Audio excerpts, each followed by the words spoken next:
Jangan memaki gelap bercahaya di malam hari, pantai membenci gelap, kilau bintang di malam hari gelap. Bismillahirrahmanirrahim. Pemirsa tercinta yang dirahmati Allah Tuhan Yang Maha Esa, bersua kembali di kanal Hikmatologi. Monolog sederhana mengajak diri kita masing-masing berpikir kian melembut, cerdas, dewasa, bijaksanakan hati nurani berdasar kitab suci agama kepercayaan yang kita yakini. Tentu saja upaya serius terus-menerus, tak kenal henti, mempedomani, menghayati, mengaktualisasi nilai-nilai luhur Pancasila niscaya dalam kehidupan sehari-hari. Mohon maaf, 2 hari kami absen. Mestinya Sabtu itu insya Allah untuk analisis lagu, kemudian Ahadnya itu untuk evaluasi mulai dari diri sampai dengan kebijakan. Mudah-mudahan pada pekan-pekan mendatang kita bisa meruntutkan kajian kita sehingga setiap hari ada tema-tema yang berbeda. Kali ini kita di hari Senin berbicara tentang prophetic medicine atau At-Tibum Nabawi atau juga kedokteran Nabi. Jika kita menilai peradaban kedokteran Barat, maka Heraklitus menjadi bapak kedokteran modern. Namun bagi umat Islam tentu menghargai pendapat tersebut. Kita memiliki kiblat tersendiri. Ketika kita berbicara ilmu pengetahuan, termasuk di dalamnya kedokteran Nabi, maka tentu Nabi Idris alaihissalam yang di sejumlah kitab disebut Enoch atau Henoch alaihissalam, itulah bapak peletak dasar ilmu pengetahuan, kedokteran, astronomi, dan seterusnya, termasuk di dalamnya adalah dasar utama dari ilmu kedokteran itu sendiri, yakni adalah ketika seseorang menulis resep, maka kita harus meyakini kita mampu menulis karena dituntun oleh Nabiullah Idris alaihissalam. Karena itulah Nabi Ummiyin atau Nabi yang ummi, Rasulullah Muhammad SAW itu bukan Nabi yang tidak bisa baca tulis. Sudah kami urai tentangkan di dalam seri-seri sebelumnya. Karena Nabi yang paling sempurna teladannya, maka tentu saja Rasulullah Muhammad SAW diutus, sekali lagi, diutus pada kaum yang buta aksara, pada kaum yang perilakunya musyrik, pada kaum yang tidak menghargai kaum ibu. Setidaknya antara lain 3 hal itu. Nah, kembali kepada prophetic medicine. Ketika kita berbicara para nabi, maka yang terdepan itu adalah kita berbicara imaniah. Kita berbicara tentang keimanan. Kita berbicara tentang adab. Kita berbicara tentang ilmu pengetahuan. Kita berbicara tentang merawat kesehatan. Kita berbicara tentang merawat lingkungan. Jika kita berbicara imanial, maka mulai dari Nabiullah Adam alaihissalam sampai dengan Rasulullah Muhammad sallallahu alaihi wasallam, buistu liutamima makarimal akhlak, dengan afdhalu dzikri fa'lam annahu la ilaha illallah. Jadi adab pertama itu adalah adab tauhid. yang ditanamkan di dalam setiap dada anak manusia. Bahkan diyakini di dalam dialog ketuhanan yang Maha Esa atau dialog ketuhanan versi. Sekali lagi kami sebut Dr. Andes Sahminanjaini, maka dialog itu yang pertama adalah tentang Tuhan. Karena itulah, jika kita tali hubungkan dengan kesehatan,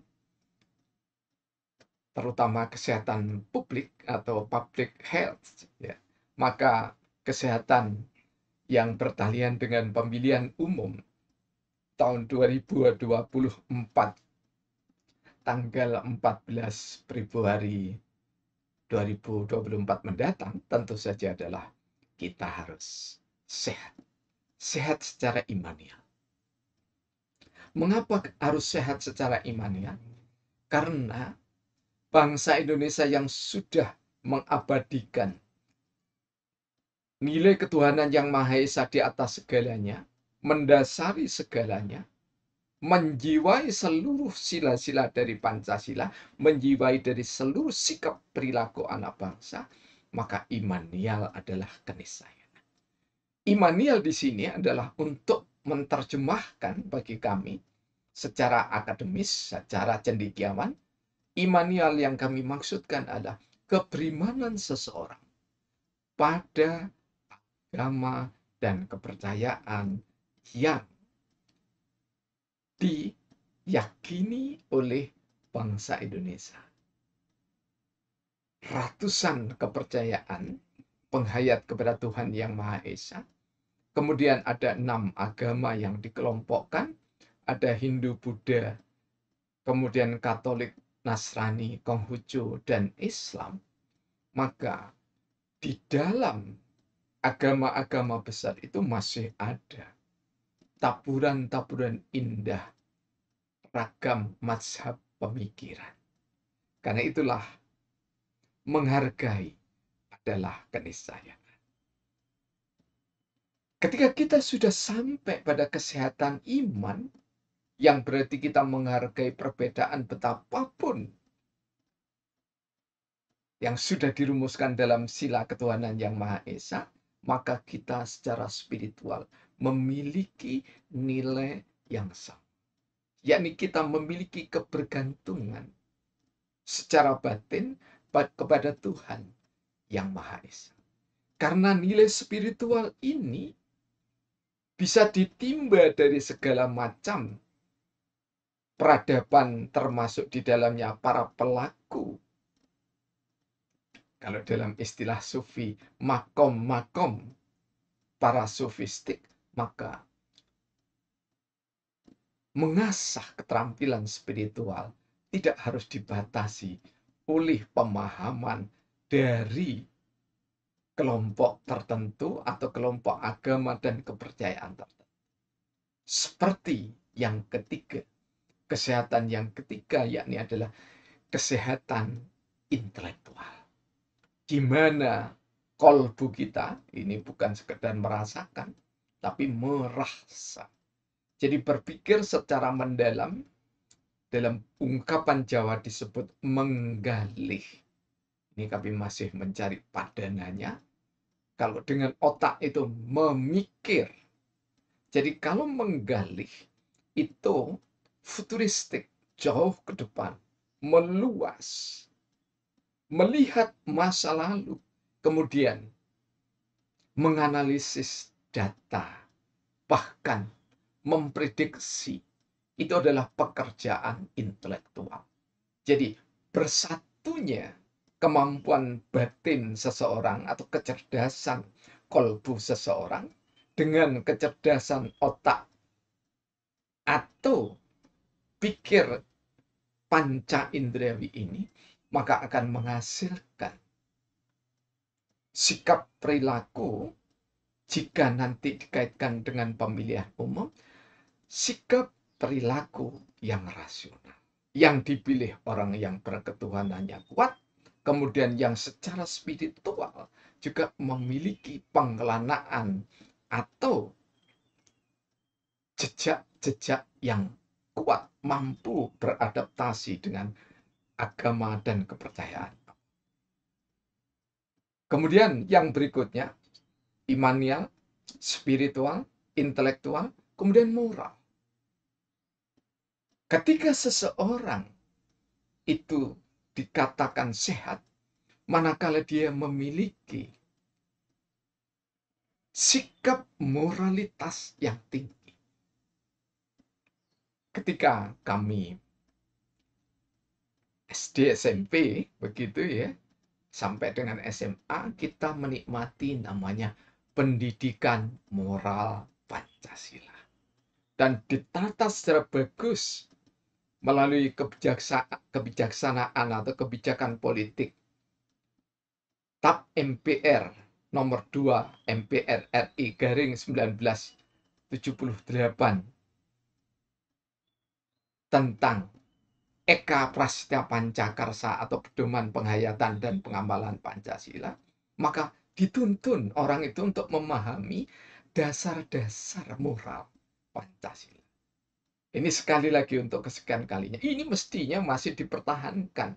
Karena ini bukan karyanya Pak Harto, tapi kebijaksanaan pemerintahan di zaman Pak Harto. Harus berkesinambungan antara doktrin revolusi, di mana Bung Karno sebagai penggali Pancasila, kemudian pencetus gagasan demokrasi terpimpin, kemudian pencipta golongan fungsional atau golongan karya. Ini dulu doktrin revolusi Soekarno di zaman pemerintahan Soekarno.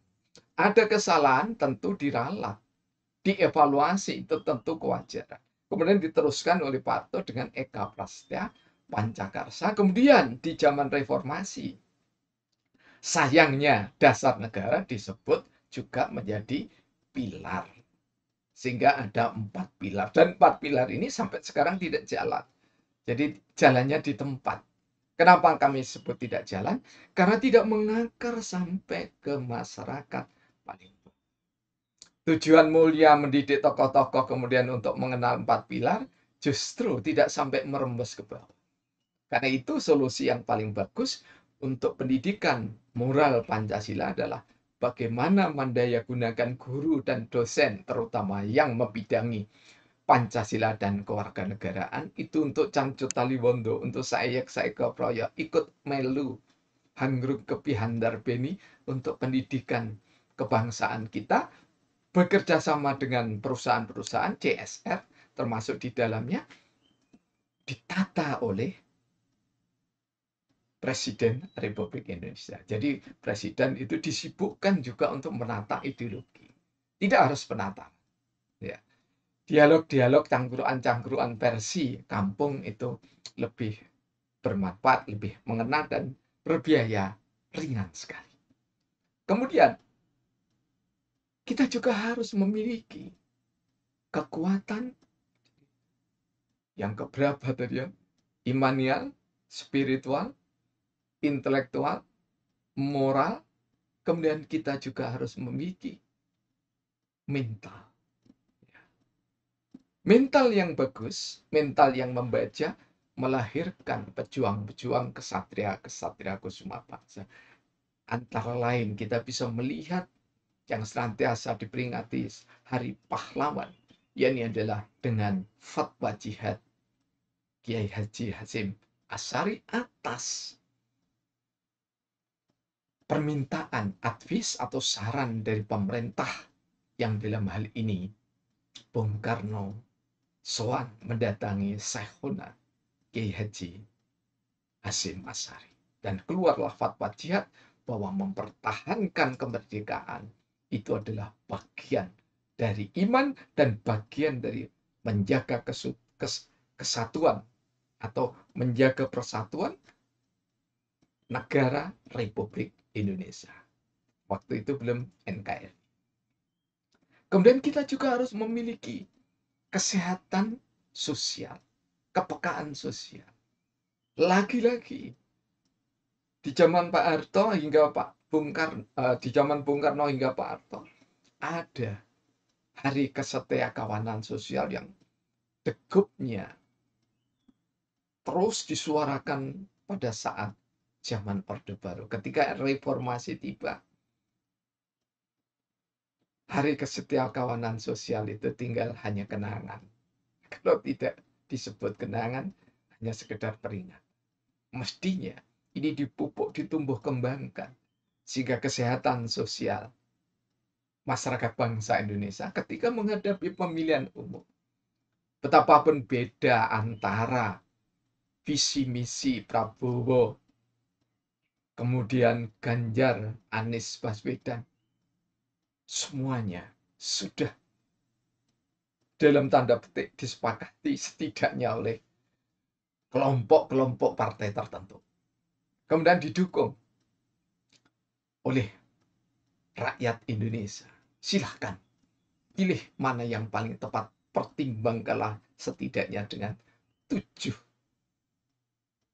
subsistem dari kesehatan sosial politik kita. Dan yang terakhir adalah kita harus sehat secara environmental, lingkungan. Kebijakan apapun yang tidak mengindahkan lingkungan, tidak saja merusak bangsa dan negara, termasuk tanah air tercinta, tetapi juga merusak hubungan antara negara kita Indonesia dengan negara tetangga. Kita bisa melihat nyaris setiap tahun, di saat daerah Kalimantan ataupun Sumatera terjadi musim kemarau di Indonesia, kemudian terjadi kebakaran hutan, maka saudara-saudara kita yang ada di Malaysia, saudara kita yang ada di Brunei, saudara kita yang ada di Singapura terkena dampak dari ketakberdayaan kita menata laksana lingkungan. Karena itu, isu pemilihan umum presiden dan wakil presiden termasuk di dalamnya pemilihan calon-calon legislatif, maka menjadi niscaya kita harus sehat. Jiwa kita harus sehat, raga kita sehat, sehingga ketika kita memilih pemimpin di antara 3 pasangan calon presiden dan wakil presiden itu, kita pilih yang paling rasional berdasarkan imanial, spiritual, intelektual, moral, mental, sosial, dan environment. Kurang dari 7 sub ini, maka sungguh orang itu tidak layak dipilih menjadi pemimpin. Kurang di sini dalam pengertian, dalam makna bahwa tidak mengindahkan. Contoh, tidak mengindahkan imanial, mencampur aduk antara iman dan kemusyrikan. Sungguh tidak layak untuk dipilih. Kami tidak mengatakan bahwa ada yang seperti itu. Tapi kami ingin mengatakan pasti ada di antara 3 itu yang paling menarik bagi Anda semua. Menarik dalam 7 komponen yang kami sebutkan di muka. Jadi, kalau toh kita mendasarkan pada osobiah, pada kesukubangsaan, maka kesukubangsaan kita bukan semata-mata satu saja. Imannya sama tidak, tetapi 7 hal tadi yang kami sampaikan. Karena 3 kontestan, khususnya eksekutif itu, diyakini oleh para pihak memiliki kemampuan yang seimbang. Kalau sama, jelas tidak. Tidak ada yang sama. Seimbang. Seimbang tentu saja perimbangannya itu diserahkan pada hati kita masing-masing. Iftati qaulbaka wa in atauka wa in aftauka wa in aftauka wa in aftauka. Pertimbangkanlah dengan hatimu. Tetapkanlah dengan hatimu, putuskanlah dengan hatimu, bukan katanya siapa-siapa. Boleh jadi ulama, ada yang mengajak, boleh jadi rohaniawan, ada yang mengajak, boleh jadi sesepuh, ada yang mengajak, boleh jadi politisi, ada yang mengajak, negarawan, ada yang mengajak. Tapi keputusan ada di kolbu kita masing-masing. Itulah cara terindah hikmatologi menuntun kita, dan itulah cara terindah hikmatokrasi membentuk sikap perilaku berbangsa dan bernegara. Tidak ada yang patut dinista siapapun dan apapun kekurangannya. Tapi juga tidak patut mangalembono, memuji-muji, memuja-muja setinggi langit, sedalam samudra. Karena kita terlalu cinta. Wajarlah kita mendukung calon presiden dan wakil presiden, dan wajarlah mencintainya, maka kewajaran itu akan membangun kekuatan bersatu, berbangsa, dan bernegara. Terima kasih atas segala dukungan, perhatian, dan mohon maaf atas kekurangannya. Alhamdulillahirabbil alamin. Praktek teologi dan bersyariat